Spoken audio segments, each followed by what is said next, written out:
Okay, first thing you need to do is click More, My Meals, Recipes, and Foods, and we're going to create a new recipe. I accidentally hit the import from website, but we actually want to enter these ingredients manually.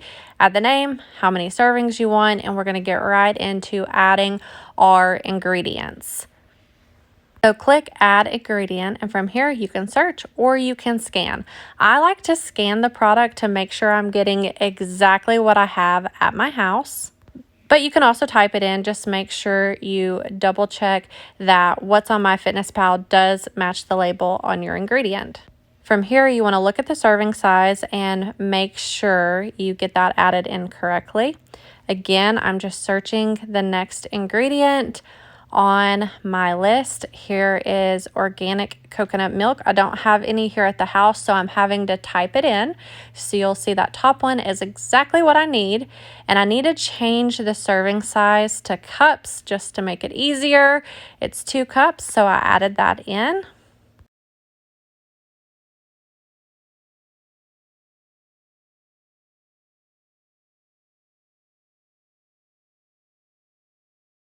Again, just searching our next ingredient. I like to put as much info in that search bar as possible. As you can see, I'm going in and adding the keyword plain to make sure I get the right type of yogurt. So Greenwise, organic, plain Greek yogurt. I'm going to check my label, make sure it's correct.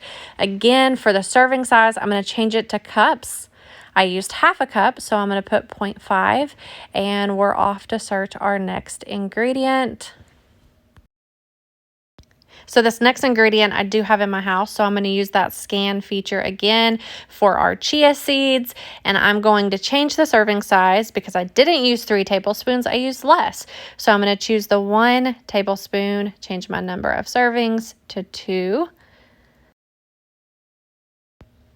Okay, you'll see here that I tried to scan my syrup and the barcode doesn't work for whatever reason. So now I'm going to search it. Again, use as many keywords as you can. If it's organic, make sure to add that in there.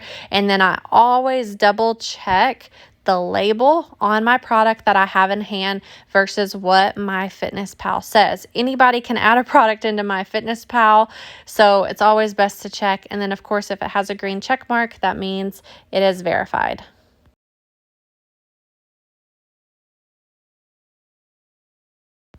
Now we're going to add in our peanut butter. Again, serving size is at 2 tablespoons. I'm using 4 tablespoons, so I just need to change the number of servings. And then I'm going to do the exact same thing for my strawberry jam. I'm going to scan it and then change my serving size and my number of servings. Actually, serving size 20 grams is 1 tablespoon. I checked that on the label of the strawberry jam since it isn't there in MyFitnessPal, and it does confirm that it's 1 tablespoon. Again, scanning the PB Fit. I use such a small amount of this, but if you are following macros, go ahead and add everything in, because if you're following a macro diet and you're not seeing the changes in the scale that you're wanting to see or in body composition, a lot of times it's because you're not tracking everything. So I do highly suggest tracking everything you're eating. Sometimes it may not be exactly perfect, but go ahead and get it in there. And then lastly, I'm adding the organic strawberries. Again, I changed my serving size from grams to ounces, and I put the number of servings, which is 10 ounces. Do know that every time you make this, if you need to go in and change an ingredient or a serving size, you can easily edit a recipe.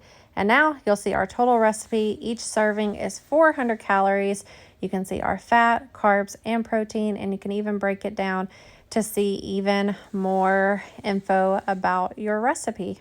From here, you just save it and then log it as you eat it.